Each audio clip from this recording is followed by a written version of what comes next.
A round of applause for His Excellency.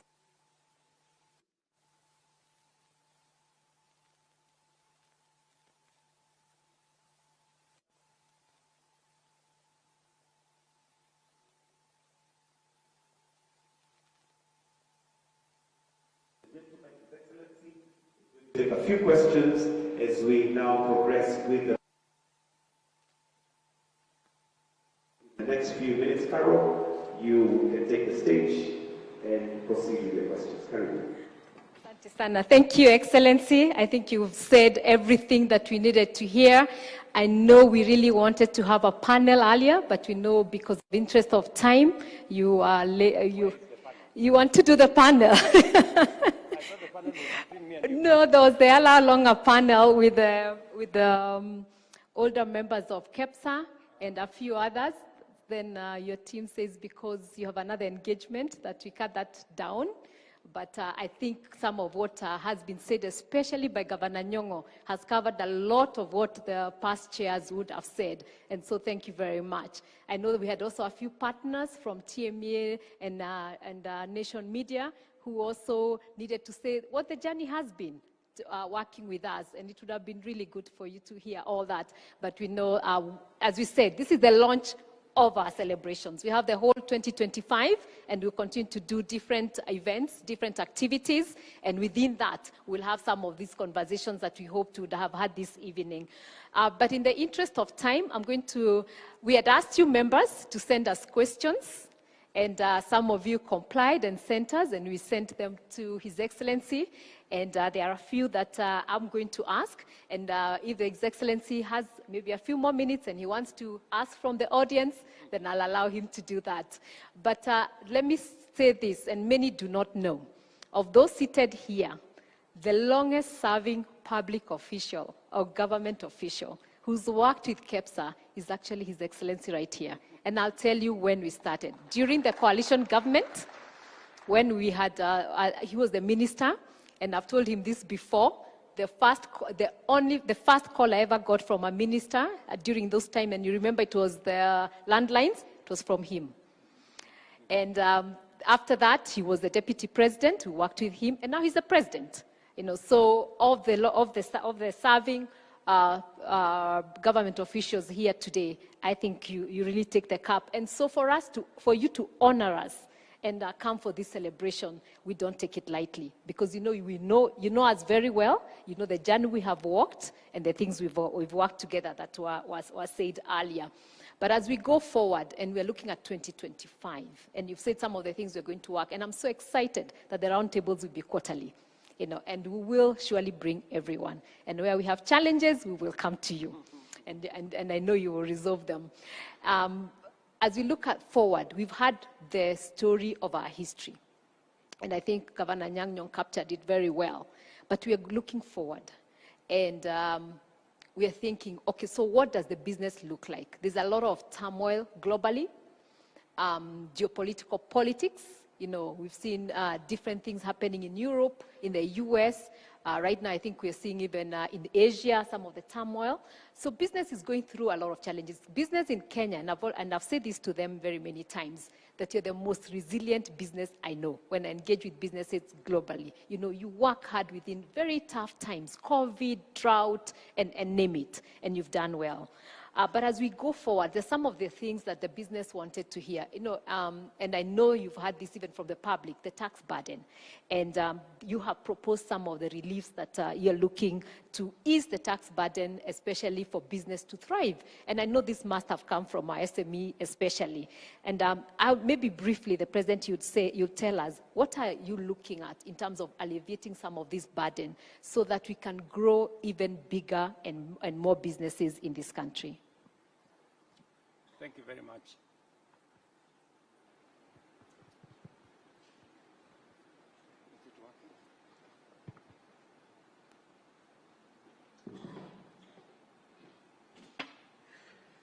Thank you very much, Carol. The issue of tax is an important conversation for all of us to have as a country. I will be signing on Wednesday tax reliefs that were proposed to us in the business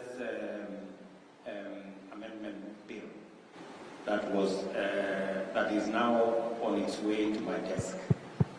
This is specifically to provide relief for areas where we felt maybe business took a beating, so to speak, whether it is on our health issues or on our housing issues.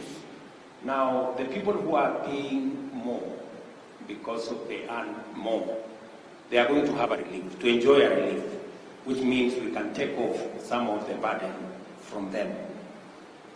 Secondly, when you look at some of those interventions, let me speak about housing.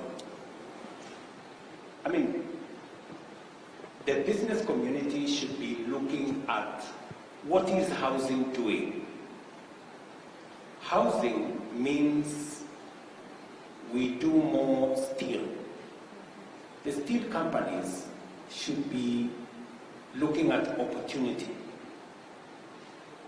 200,000 housing units every year means we consume more steel. It means we consume more cement, and that is the reality. It means we have more transporters. It means we are doing more business. We are driving the economy more. So I would want the private sector to look at the opportunities we are creating in some of the interventions we are rolling out, whether it is in housing or even in universal health coverage. We are importing 70 billion shillings worth of health commodities to Kenya. And I have given firm instructions to the Ministry of Health through KEPSA, not KEPSA, KEPSA, that any product we produce in Kenya, they get the first priority whenever we are procuring. And we have a meeting here with all our manufacturers of health commodities in Kenya, and that is the policy decision, and that is the law that we have given to KEPSA as we talk now.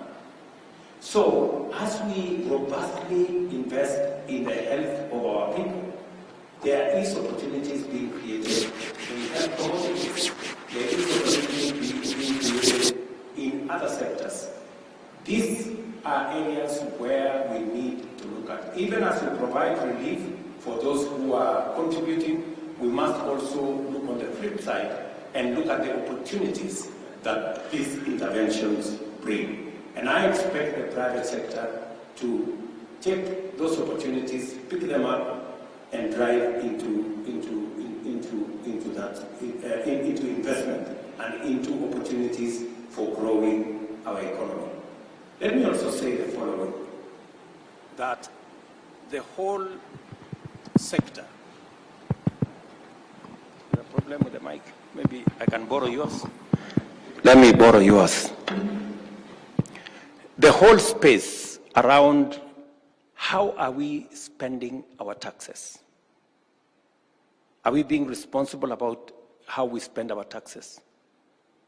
That is very important to us.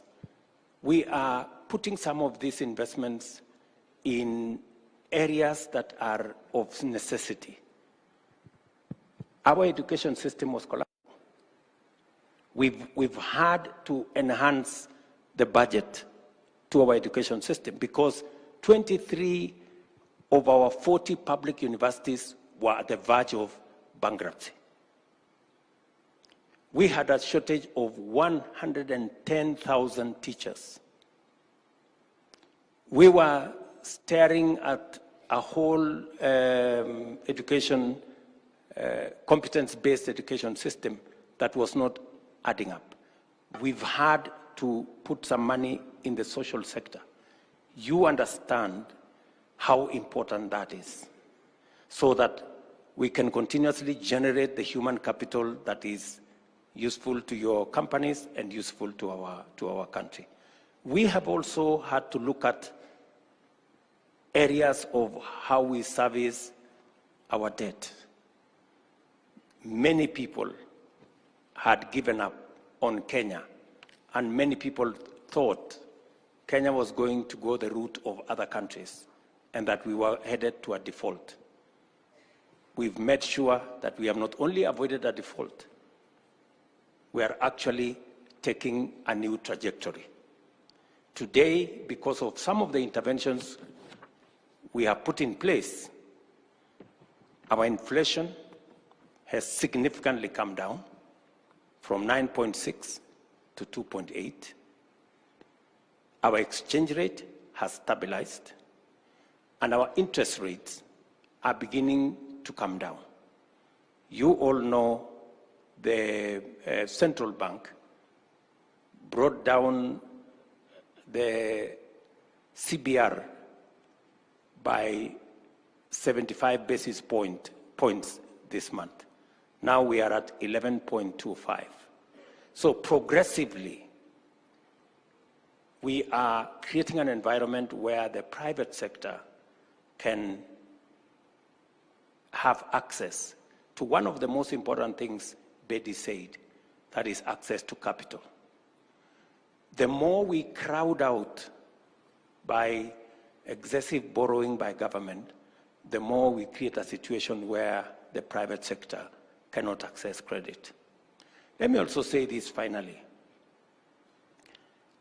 I've had to make the difficult decision that we haven't been able to make for the last 10 years, to think about our savings as a percentage of our GDP. I am very happy that today we have been able to make that decision. And what we were doing in the past, where all of us were contributing, 200 shillings to NSSF and all that, and we didn't have quite a clear mechanism of how we are going. Today, that has changed.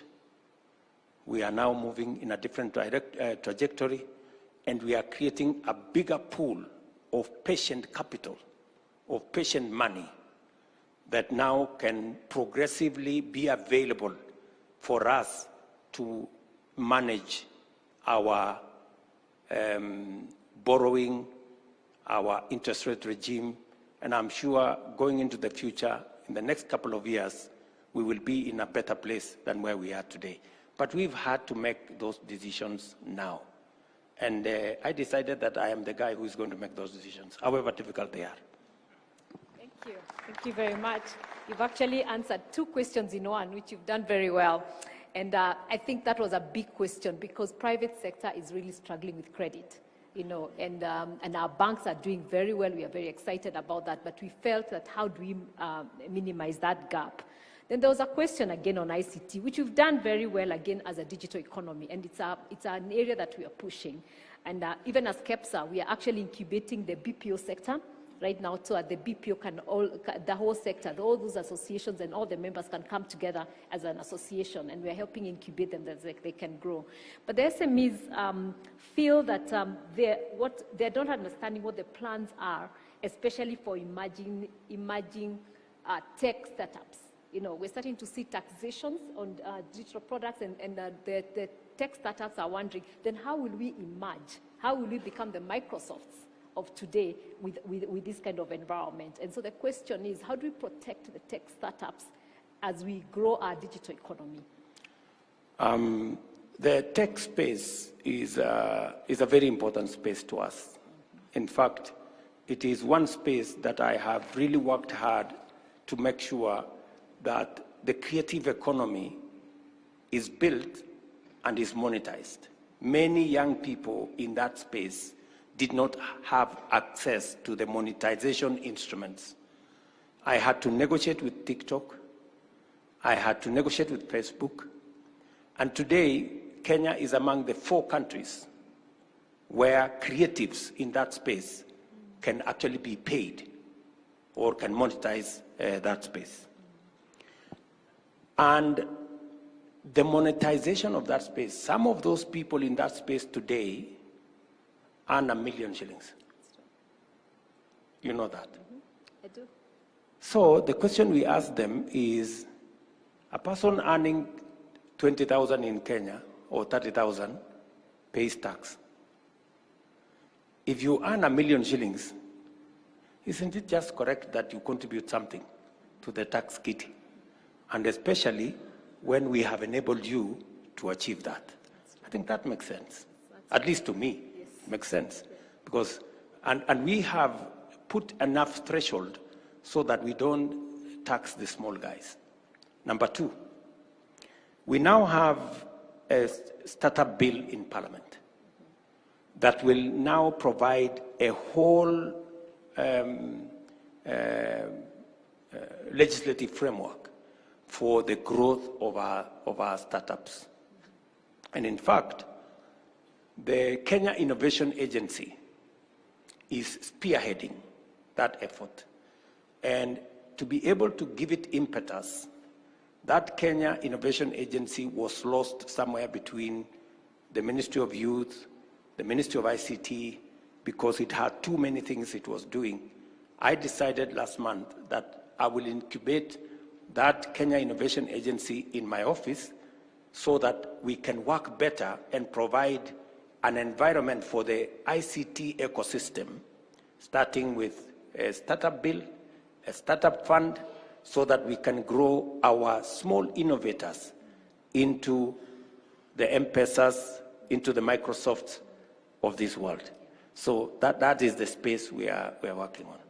Your Excellency, you'll be very proud to know that when Honorable Sakaja was in Senate, this is when we worked on that bill, and we are looking forward that Parliament could speed it out. We really worked hard to get it out of Senate, and Honorable Sakaja was very instrumental. I think it's now in the final stages in Parliament. There were some amendments that were carried out last week, and I'm confident that in the first quarter of next year, we should have a startups bill that will address all the concerns you have said about the digital ecosystem and the innovators in that space and how we will support them to experience the journey towards being serious companies.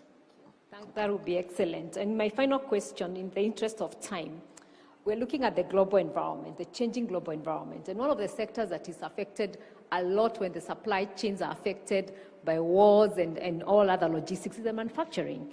And we are feeling the pain as manufacturers because of all those changes.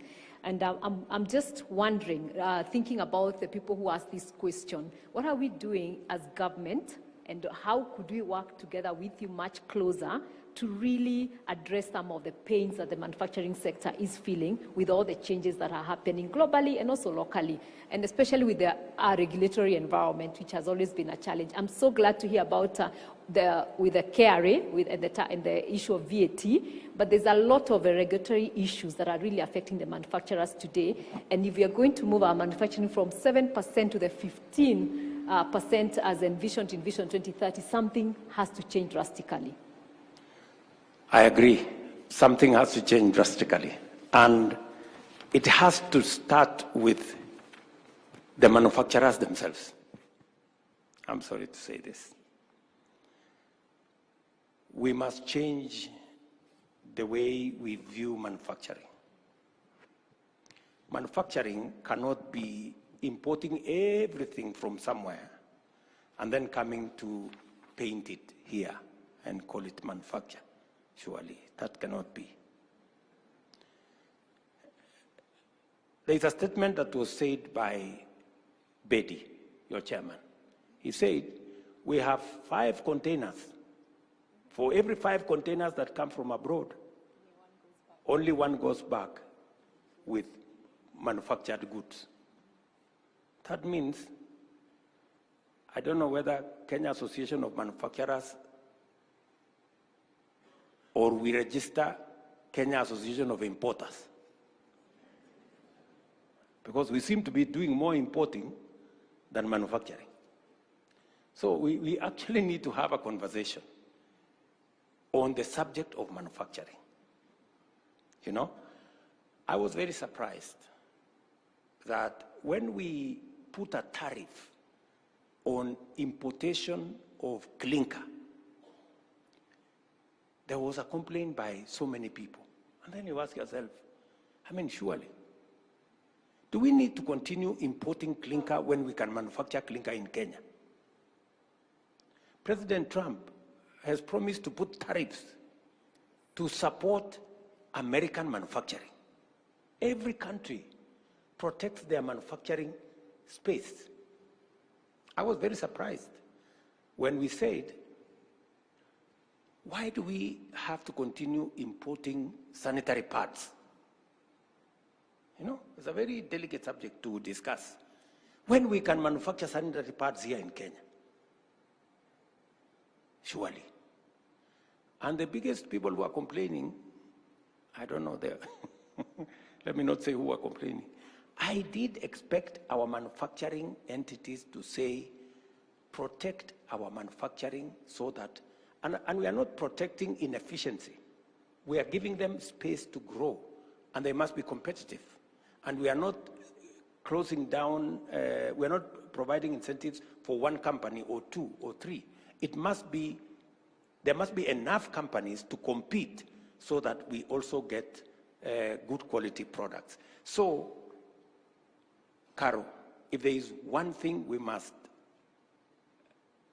sit and discuss, and I am prepared, is to engage our manufacturers in a conversation that is going to give me the opportunity to understand and to know what I need to do to make sure that we are manufacturing more in Kenya. I am ready for that conversation. And I am ready to make whatever decision that has to be made to promote locally produced products in Kenya. Because that is the way we are going to create, that is the way we are going to create jobs. That is the way we are going to create wealth, as Anyang' Nyong'o said. If we use local products, local raw materials, whether it is for clinker, whether it's for steel, whether it is for leather, whether it is for textile, you know, because we are exporting a lot of textile products from Kenya. We're among the largest importers to the US. But unfortunately, we are importing cotton from elsewhere. And that is why I have a very robust plan and program we have rolled out on cotton manufacturing in Kenya. I am happy. I had a conversation with Professor Anyang' Nyong'o on what we are doing around the cotton space, the governor of Busia, the governor of Elgeyo Marakwet, and all the other cotton producing counties, because it cannot be the case that we are importing even products that we have raw materials to produce in Kenya. Caro, I mean, it's just the right thing to do. And please, the Kenya Association of Manufacturers, I am open. I'm ready to have the first meeting with the Kenya Association of Manufacturers in January. We can start the first meeting in January so that we can all agree how we are going to move things into the future. Thank you very much, Your Excellency. I think we'll make sure that that meeting happens, and all the other small manufacturers, because, you know, we have a lot of SMEs who are also there, so we'll coordinate everything and make sure that it happens. And know a lot of the issues are under regulatory, but I think those are things we'll discuss. But the other thing, Your Excellency, you'll be proud to know, we just launched about 2 weeks ago our roundtables with the regional economic blocks. So that way, we're also engaging the economic blocks of the counties on these same roundtables and making sure that, because that's where the businesses are, this is where the raw materials are, so that by the time we are coming to you, we have established and made sure that everything is done at that level, you know, at the county levels and all that. So you'll be seeing a lot of that happening from next year. I don't know if you want to take any question.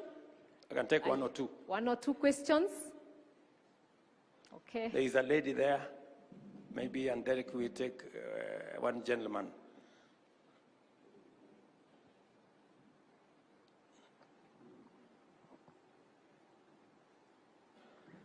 Good evening. Thank you, sir. It's Ruto, and I'm in manufacturing within value addition space. And I just want to and ask.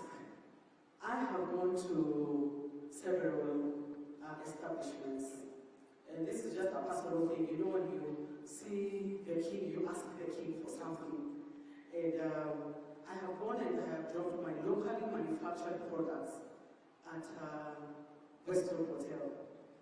And at Western Hotel. And the chef has approved it.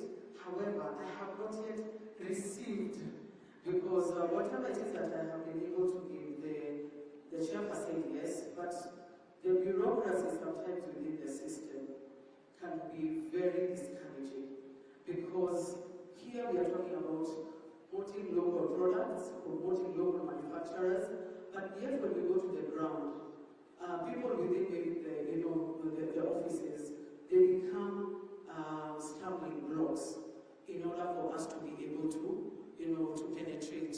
So my question to you, sir, is, so my business is Too Much Sauce. That's the name of my business. And we make locally manufactured products such as sauces, marinades, and I want that job. Thank you. Thank you very much, my dear.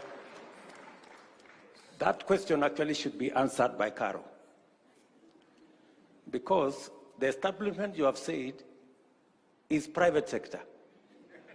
I run the public sector. Carol is the one. Why do we have bureaucracy in the private sector? Thank you very much. So let's ask a sector question, then but it's true. I think we are learning bad manners about bureaucracies, and we need to show by example. And I think we'll start doing also self-regulation. We have the associations within. I mean, we have the hotel keepers who are our members here, and those are some of the questions we'll be taking to them to start doing self-regulation within their establishments, within the subsectors. Very good. So those people in the hotel keepers, they're called what? The Hotel Keepers Association? Yes, the association should answer that lady. Why Western is not, has bureaucracy. Any sector question? Sector-wide question? There's a gentleman there. Okay. Thank you so much. My name is Tom Onditi. I am founder, rather Gen Z founder. And I have a question regarding access to government procurement opportunities. So in our space, we've realized that for these opportunities, for you to get as a young founder, it's very hard, because you realize that it requires a lot of documentation. Specifically, okay, my biggest problem, let me say from my standpoint, is the requirement of financial documentations which maybe you don't have. And that has become really a big challenge to people in the SME space, specifically young founders. I don't know if it is something that is followed to the latter, because many a times it becomes so competitive, and even for those that are marked AGPO, it's very hard for you to get. Thank you. Thank you very much. Competition is the name of the game. You know, any procurement process need to have competitors. The reason why we ring fence certain items for AGPO, that is for young people, for women, and people living with disability, it doesn't mean that they automatically, I mean, a person automatically gets. There is still competition in there within that ecosystem. There will be more than one person, more than one young person competing. There will be more than one woman competing. There will be other people competing in that space. And of course, because standards have to be set, you have to meet the criteria for that procurement. Maybe the question you are asking me is the criteria too onerous for most young people to meet? That's a conversation we can have, so that we can see if the criteria is too onerous, locking out almost all the intended beneficiaries. That is an exercise we can interrogate, and we have made it a policy decision as part of our contracting, performance contracting. to make sure that every accounting officer of a government entity must demonstrate how they have met the 30% procurement for ACBO, people living with disability, women and young people. But that is an exercise I am willing to interrogate more and to listen more to your views and your suggestions. I think, Your Excellency, that's a question we've had many times. The processes for young people are almost impossible, so it locks them out. And so they say, you know how we used to have the kazi kwa vijana those days, and you say kazi kwa vijana but pesa kwa wazee, because it would lock them out. And I think that's the same process and something I think we can address together as we go forward. I think we'll end there because of interest of time, but Your Excellency, before you sit down, because we never got to listen to the big panel, I just wanted to introduce